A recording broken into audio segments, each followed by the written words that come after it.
Deuteronomy is an interesting book, and it is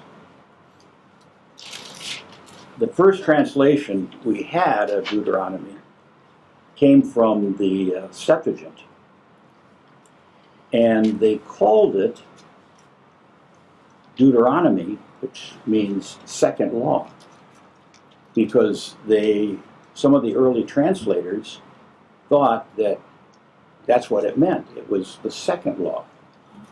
And it really isn't. It wasn't until 1805 that Deuteronomy was viewed on its own. Deuteronomy is unique in one way. Chapters 1 through 4, verse 43, are different, and so is from 30 verse 20 to the end. They're not what really Deuteronomy in some ways should have started at 44 verse 44 of chapter 4 and go through chapter 30 of verse 20. It starts off with some prayers and preaching, and it ends beyond chapter 30 with the speeches of Moses. Final speeches in his death. Yes. And so in between that beginning and that ending is really a very interesting book. That's really the core of Deuteronomy. It is an expansion on the Book of the Covenant. Remember the Book of the Covenant? Mm-hmm. We covered that in Exodus. That was before the Ten Commandments were given the second time. Chapter 20 or 21. Yeah, right about in the middle of Exodus. So what we have here is an extension of that. And the Book of the Covenant was sort of covered a period of time from the entry to Canaan and the formation of the monarchy. Deuteronomy covers that period after the monarchy. And it deals with a changing culture.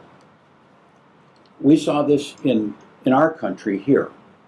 We started off as an agricultural country, and we moved west.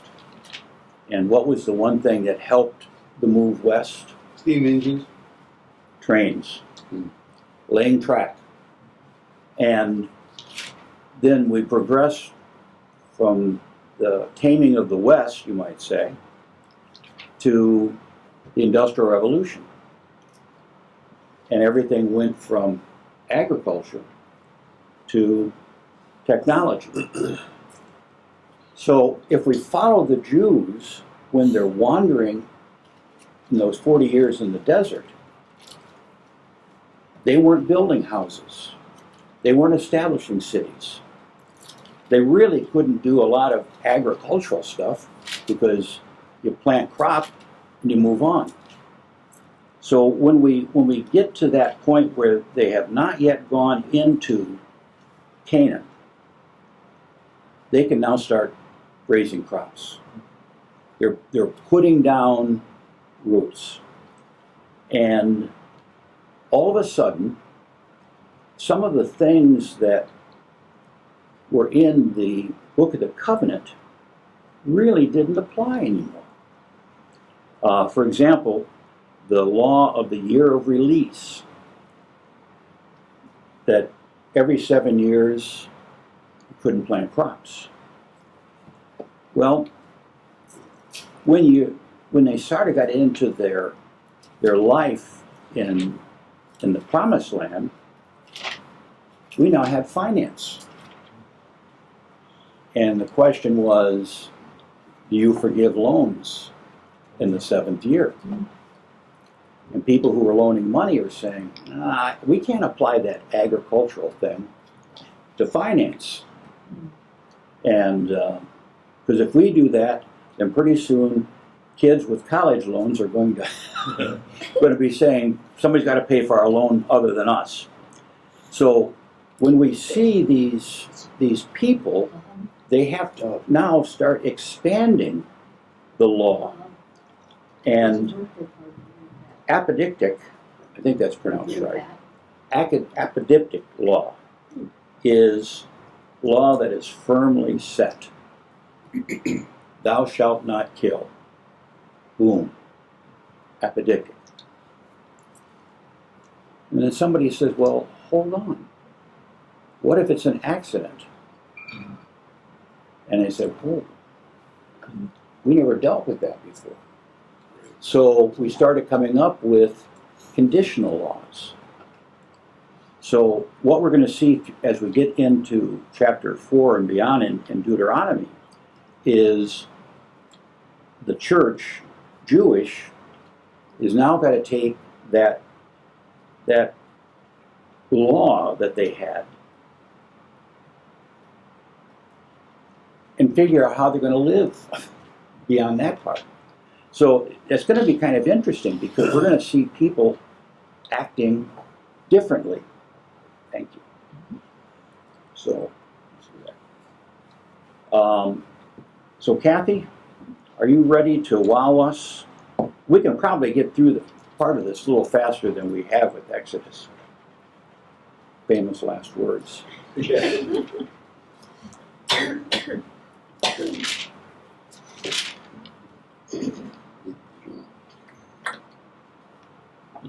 Oh. Get it so I can read it. These are the words that Moses spoke to all Israel beyond the Jordan in the wilderness, in the Arabah opposite Suf, between Paran and Tophel, Laban, Hazeroth, and Dizahab. It is 11 days' journey from Horeb by the way of Mount Seir to Kadesh Barnea.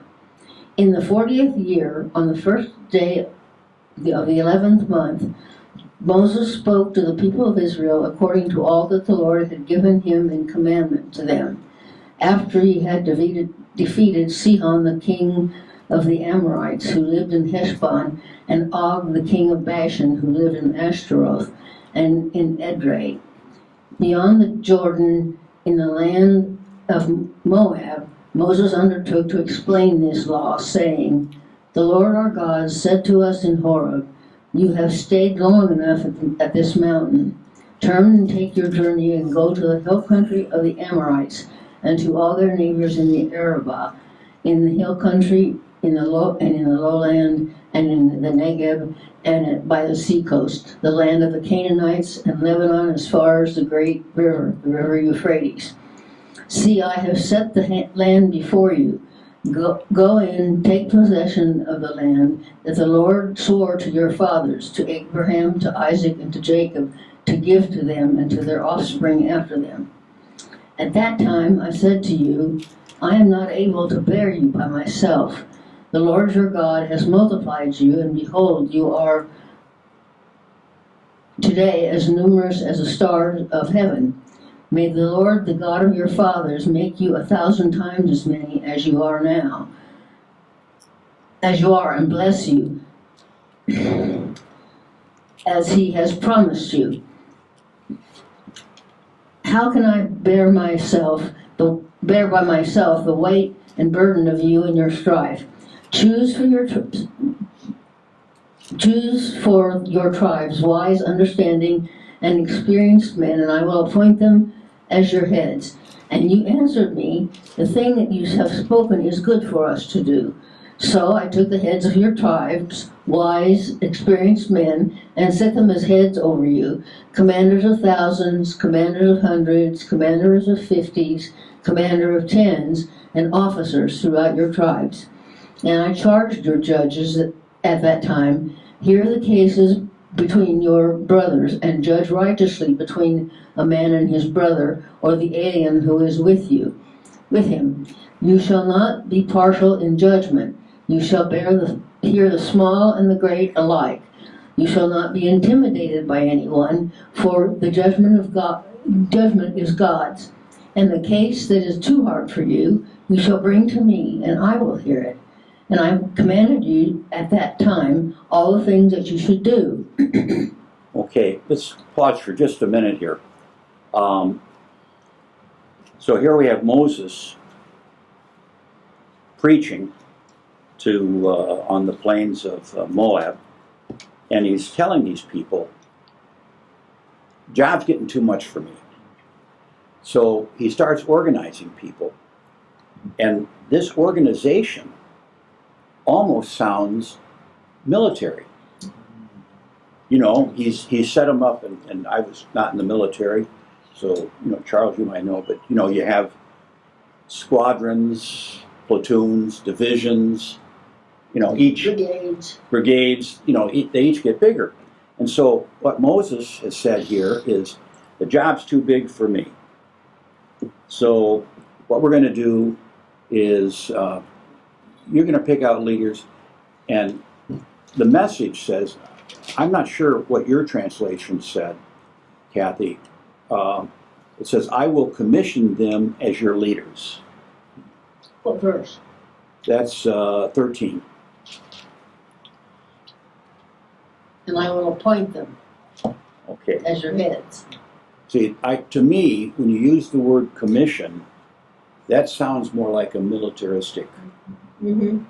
you know, and I think the Message is spot on with that, because in many of the commentaries that I read said that this, in some ways, we're establishing a militaristic sort of structure, and the military is going to be important.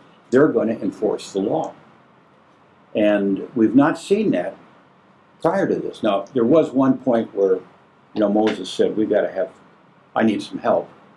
But now... Well, I think his father-in-law suggested it to him, didn't he? Right.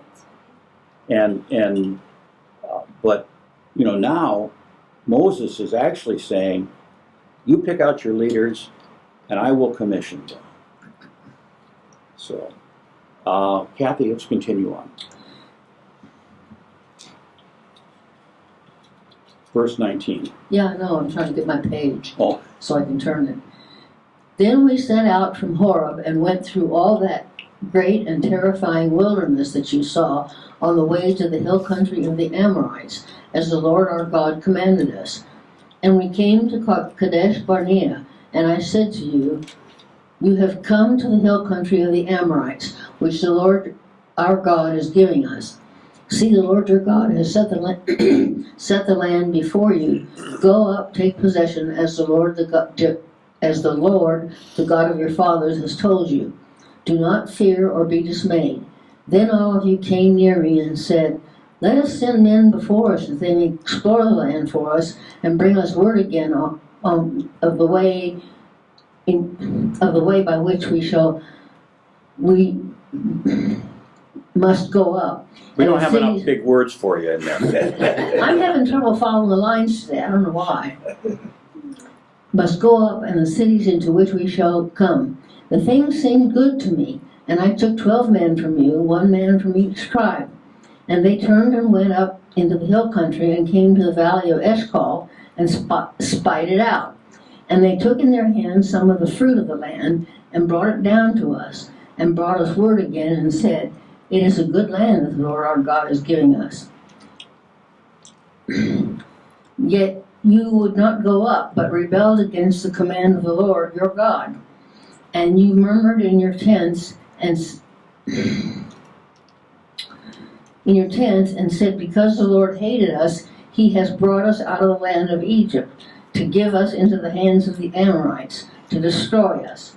Where are we going up? Our brothers have made our hearts melt, saying, the people are greater and taller than we.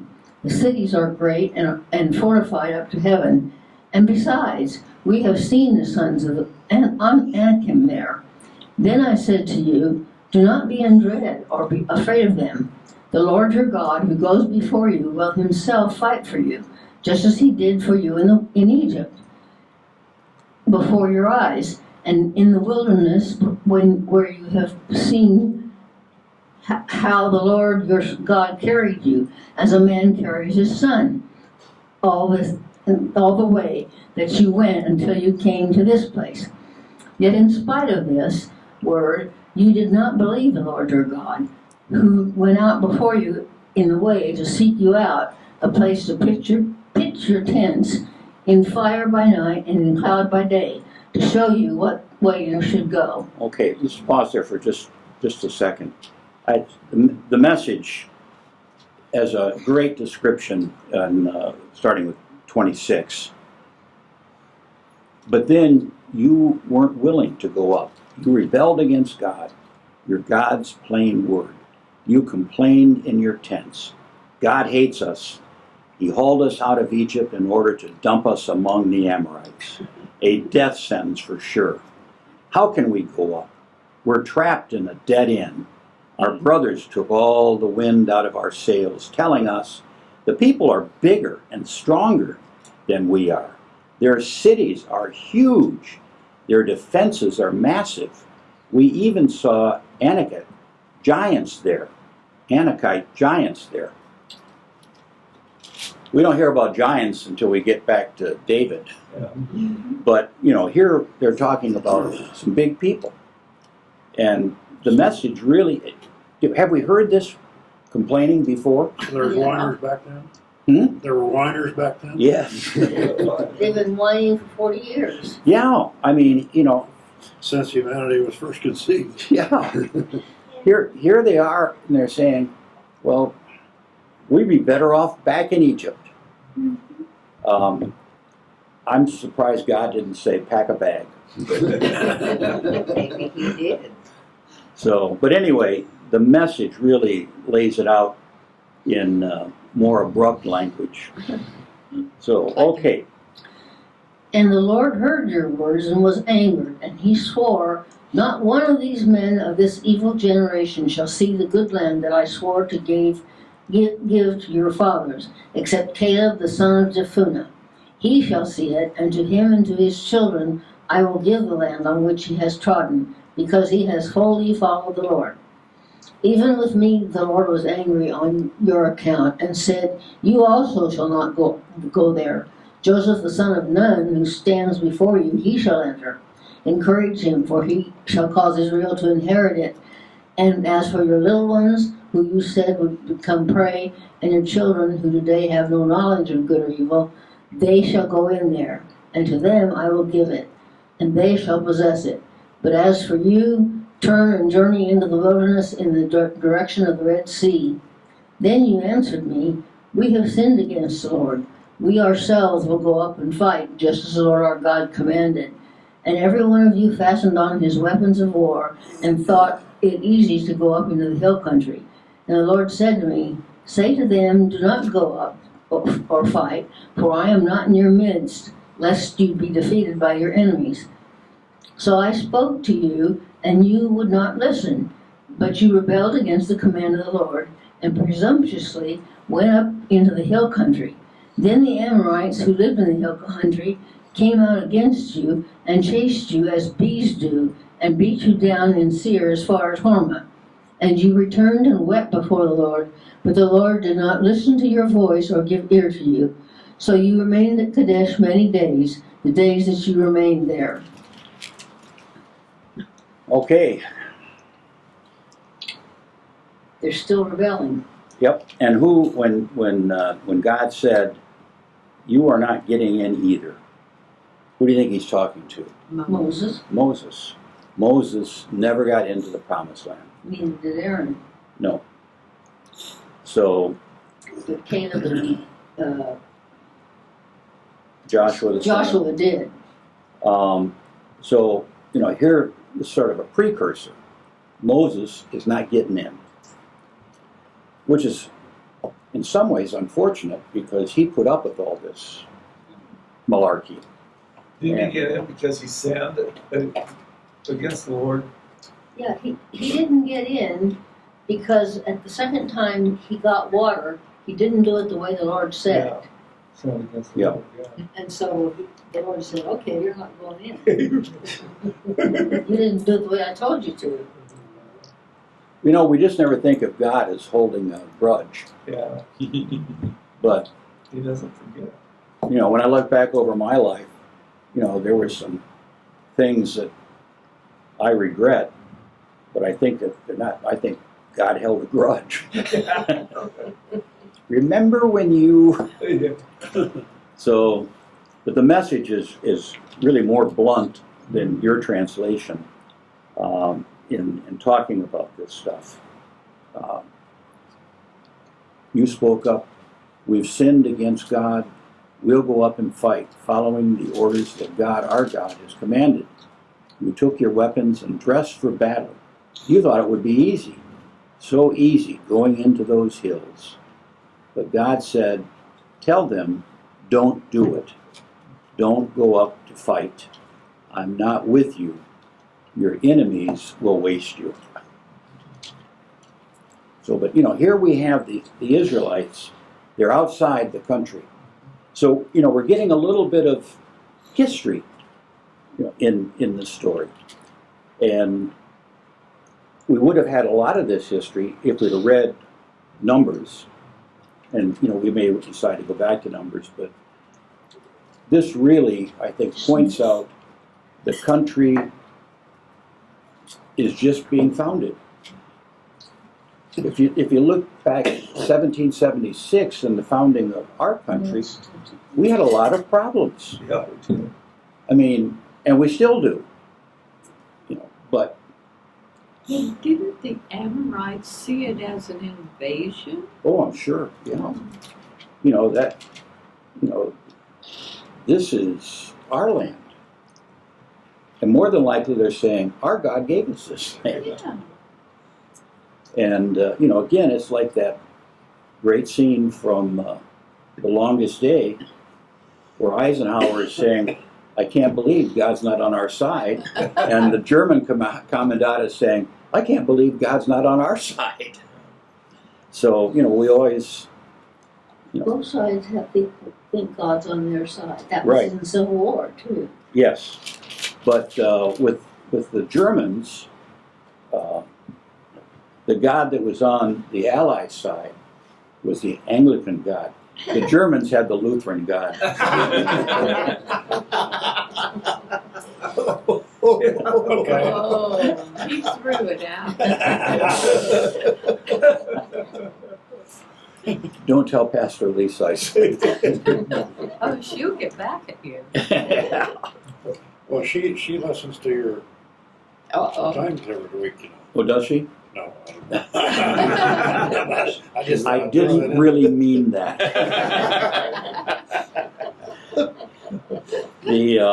She'll make me have to say the Athanasian Creed. Well, how is the retired minister doing? Okay, I guess. I haven't heard from him in a long time.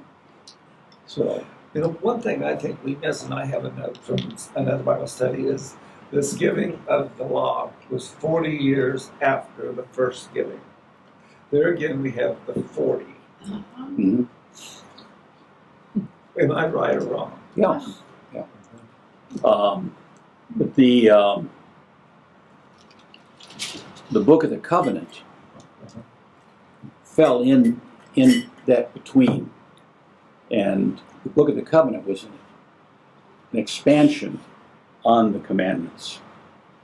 So we don't talk about the Book of the Covenant much because it's already confusing enough with just the 10 Commandments. Mhm. Let's jump into chapter 2. Then we turned and journeyed into the wilderness in the direction of the Red Sea, as the Lord told me. And for many days we traveled around Mount Seir. Then the Lord said to me, you have been traveling around this mountain country long enough. Turn northward and command the people you are about to pass through the territory of your brothers, the people of Esau, who live in Seir. And they will be afraid of you, so be very careful. Do not contend with them, for I will not give you any of their land. No, not so much as for the sole of the foot to tread on. because I have given Mount Seir to Esau as a possession. You shall purchase food from them with money that you may eat, and you shall also buy water from them with money that you may drink. For the Lord your God has blessed you in all the work of your hands. He knows you're going out. He knows you're going through this great wilderness. These 40 years the Lord your God has been with you.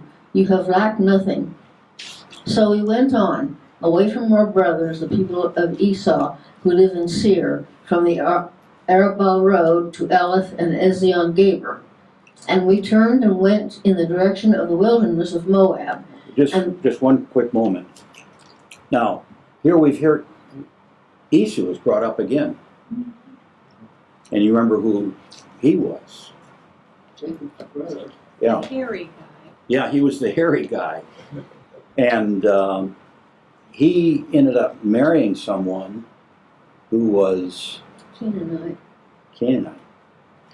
So where are the Jews now heading? Canaan. So, but God is very clear. Don't pick a fight.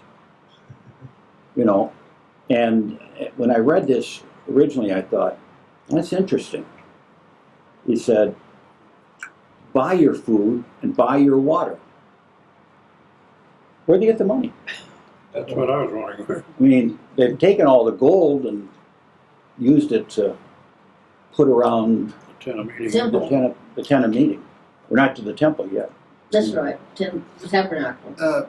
Back then, they had grain to trade with and livestock. So it was. It was a barter society. Yeah, barter, yeah. They'd have livestock, but it'd be kind of tough if you're marching around for 40 years to have grain. Yeah. But with livestock, they would have. So, okay, Kathy, go on. And we turned and went in the direction of the wilderness of Moab. And the Lord said to me, do not harass Moab or contend with them in battle, for I will not give you any of their land for a possession, because I have given Ar to the people of Lot for a possession. The Emim formerly lived there, a people great and many and tall as the Anakim. Like the Anakim, they are also counted as Rephaim, but the Moabites call them Emim. The Horites also lived in Seir formerly, but the people of Esau dispossessed them and destroyed them from before them, and settled in their place, as Israel did to the land of their possession, which the Lord gave to them. Now rise up and go over the brook Zered. So we went over the brook Zered, and the time of our leaving Kadesh Barnea until we crossed the brook Zered was 38 years, until the entire generation that is the men of Israel, of the men of war, had perished from the camp, as the Lord had sworn to them. For indeed, the hand of the Lord was against them to destroy them from the camp until they perished. So as soon as all the men of war had perished and were dead from among the people, the Lord said to me, today you are to cross the border of Moab at Ar, and when you approach the territory of the people of Ammon, do not harass them or contend with them, for I will not give you any of the land of the people of Ammon as a possession, because I have given it to the sons of Lot for a possession. It is also counted as the land of Rephaim. Rephaim formerly lived there, but the Ammonites call them Zemzumin, a people great and many and tall as the Anakim. But the Lord destroyed them before the Ammonites, and they dispossessed them and settled in their place, as he did for the people of Esau who lived in Seir when he destroyed the Horites before them. And they dispossessed them and settled in their place, even to this day. As for the Avim, who live in the villages as far as Gaza, Caphtorim, who came from Caphtor, destroyed them and settled in their place. Okay, let's pause, because the message has a couple translations that make it a little bit more clear, I think. That last part where it said the Caphtorites who came from Caphtor, it translates Crete. They're from the island of Crete. And Crete, you said? Crete, Crete. It's an island in the Mediterranean Sea. And then over in around 20, it says the Raphaites living there long ago, the Ammonites called their Zemunites. How do you say it, Kathy? What version? Z-A-M. Oh, Zemzumin. Zemzumin. And that translates barbarians. So, God Which bless. must be I where got a question. the word, Go ahead. which must be where the word zoomies comes from. Because the kids are having the zoomies, they're bouncing off the wall. Yep, they're barbarians. Yeah. So if I'm understanding right, the Lord has given a lot of different peoples a lot of different lands. Yeah.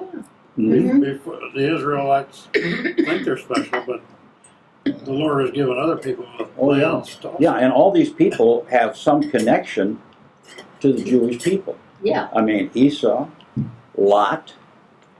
I he was mean, Abraham's nephew. right. So we have, all these lands, and verse 14 says 38 years passed from the time we left Kadesh. That's all I'm talking. Now, are they still getting manna and quail every morning for food, or That's a good question. I mean, that doesn't count up Supposedly anymore. they are. But You know. eventually, we got all their livestock now to eat off. Yeah, but see, here when we're in Exodus and Genesis, we're talking about, well, more Exodus. We're still in the same 40 years. Yeah, 40 years. And now, this is the 40. Deuteronomy people are kind of clarifying, well, this is 38 years, we're circling the promised land. We're not roaming around the desert. Now, all that stuff we heard about the Yahwist, the Elohist, and the priestly writings, when we get to chapter 4, none of that's relevant. We don't, there was no, that stuff that's written between chapter 4 and chapter 30 was written by the Deuteronomist. And what he did is he took everything, pulled it together, and wrote it. So he has a word processor there. Yes. He's dressing it up. So, but it really is amazing, as we read this, again, we're hearing how this country was founded. And even, God is saying, don't touch those people, because he had given those lands to offspring, relatives of these people. And I thought it was kind of interesting when it said, regarding the Avtites, Where are you? 23. The Avim and the Kephtorim. See, the Avvites, Avites, Oh, yours says Avites, mine says Avim. okay, Avites who lived in villages as far as Gaza. And the Caphtorites, Kephtorim. Caphtor, who came from Crete, wiped them out and moved on. So, Israel is dealing with this whole issue of Gaza. Guess what? They were still dealing with it back then. And there were seafaring people Mm-hmm. coming from the islands in the Yeah. Mediterranean as well The as well Britons as have been the people seafaring. wandering around in the desert. Right, and those people probably brought the dolphin or porpoise skins that were used. I mean, what we're looking at is a microcosm of the Hebrew people. Occasionally we hear about the outlying nations, but as we said last week, those nations may have all had their own God. Well, and the Israelite God says he gave some of those people their land too. Yeah. So, if you're telling the story, rather than saying, well, their God gave them the land, you say, our God gave them the land. So And- why does our God want us to take the land away from those people that He gave land to before? Well, that's because when you get later in Deuteronomy. Oh, okay. But- But isn't this fascinating that we're seeing the evolution of a country and how they got there, how they conquered these other areas. Kathy, I'm sorry I thought we'd get beyond chapter 2, but Rise up, set out on your journey, and go over the valley of Arnon. Behold, I have given into your hand Sihon the Amorite king of Heshbon and his land. Begin to take possession and contend with him in battle. This day I will begin to put the dread and fear of you on the peoples who are under the whole heaven, who shall hear the report of you, and shall tremble and be in anguish because of you. So I sent messengers from the wilderness of Kedemoth to Sihon the king of Heshbon with words of peace, saying, Let me pass through your land. I will go only by the road. I will turn aside neither to the right nor to the left. You shall sell me food for money that I may eat, and give me water for money that I may drink. Only let me pass through on foot, as the sons of Esau who live in Seir and the Moabites who live in Ar did for me, until I go over the Jordan into the land that the Lord our God is giving to us. But Sihon, the king of Heshbon, would not let us pass by him, for the Lord your God hardened his spirit and made his heart obstinate, that he might give him into your hand as he is this day. And the Lord said to me, Behold, I have begun to give Sihon and his land over to you, to take possession, that you may occupy his land. Then Sihon came out against us and all his people to battle at Jahaz, and the Lord our God gave him over to us, and we defeated him and his sons and all his people. And we captured all his cities at that time and devoted to destruction every city, men, women, and children. We left no survivors, only the livestock we took as spoil for ourselves. With the plunder of the cities that we captured, from Aurora, which is on the edge of the valley of Arnon, and from the city that is in the valley as far as Gilead, there was not a city too high for us. The Lord our God gave all into our hands, only the land of the... I lost my place. 37. Only to the land of the son of Ammon you did not draw near, that is, to all the banks of the river Jabbok and the cities of the hill country, whatever the Lord our God had forbidden us. okay. I like the message back in verse 31. Then God said to me, Look, I've got the ball rolling. No. You know, that I just like that translation. Silent and his land are soon yours. Go ahead, take it. It's practically yours. So Sihon and his entire army confront us in battle at Jahaz. God handed him, his sons, and his entire army over to us, and we utterly crushed them. This is the first time God has sent them into battle. And so they won. The sorry part of this is totally destroyed them. A holy destruction. Men, women, and children. No survivors. And remember, God is love. Yeah.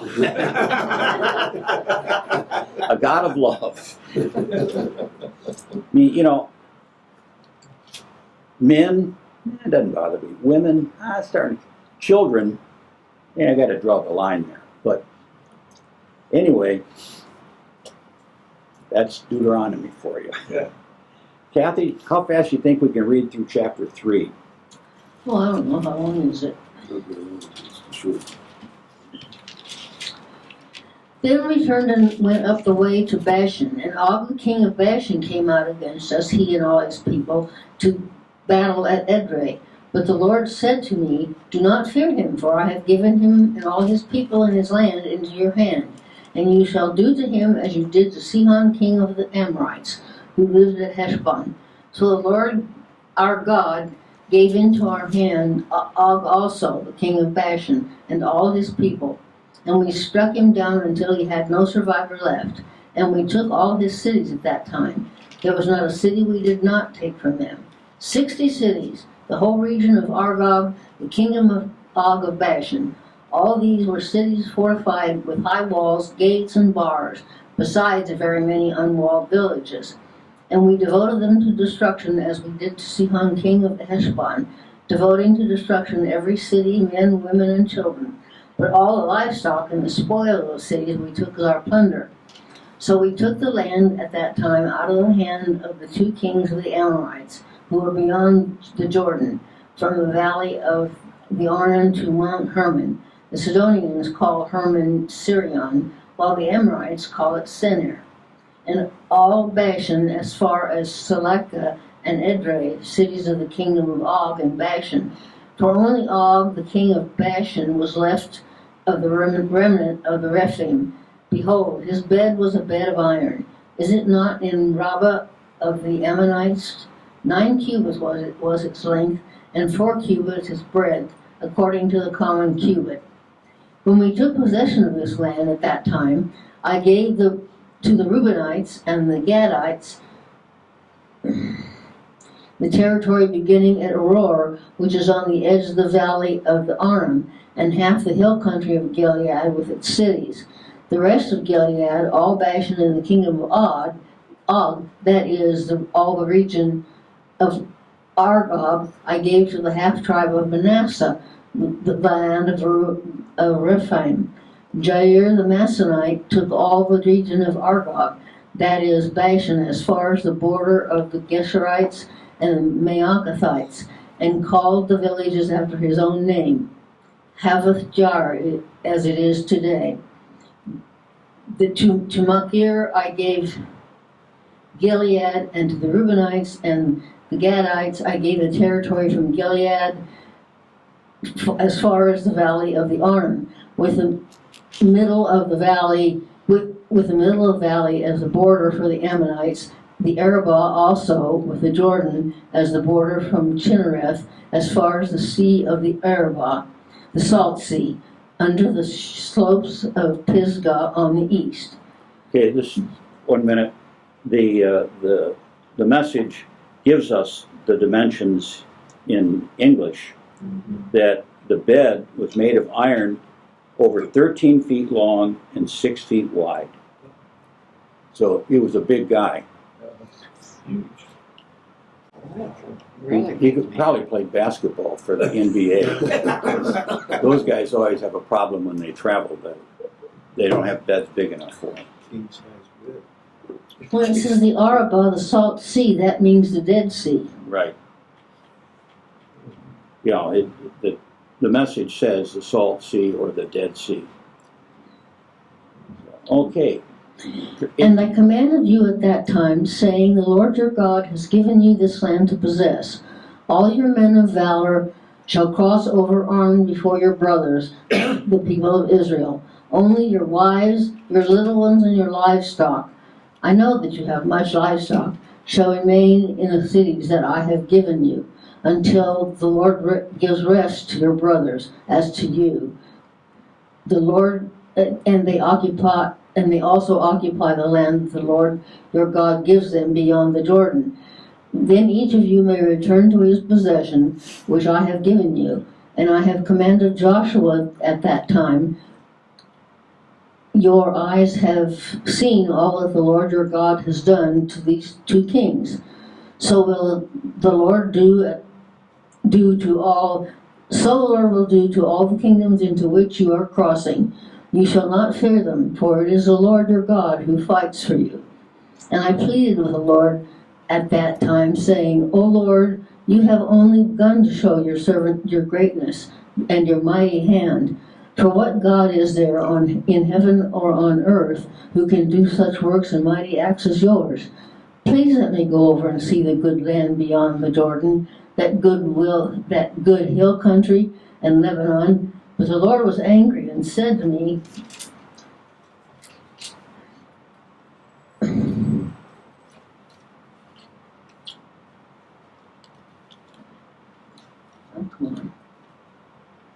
because of you and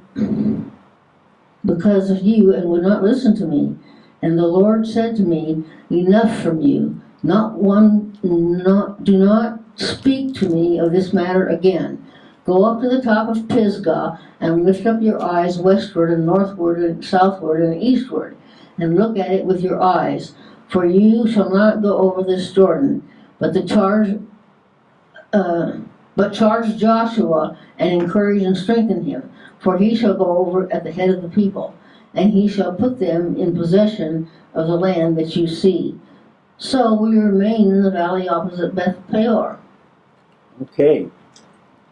So God has now told Moses, you have upset me. Well, Moses, that's the second time Moses asked Yeah. to go over. Yeah. You know, God was not going to let him go into the promised land.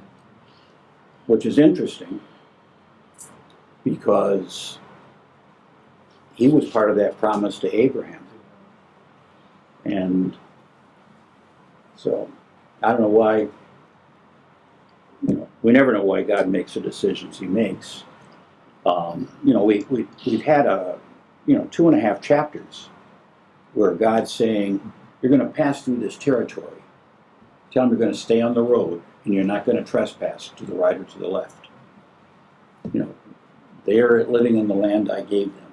Then all of a sudden, God says, you're going to conquer these people and you're going to take their land. So God gave these lands to other people, and then those other people somehow irritated God. More than likely, the Old Testament's full of people who've irritated God. Yeah. Sodom and Gomorrah. Lot's wife is proof to the fact that God can be a vengeful God. That's why when we talk about God, we usually say the New Testament God. Yeah. He tends to be a whole lot nicer. All right, we'll pick up with chapter 4 and verse 44. We'll get into the Book of the Covenant. In fact, as it starts off in 44, where is it? It says, Introduction to the Law. Have a good week. Thank you. Thank you.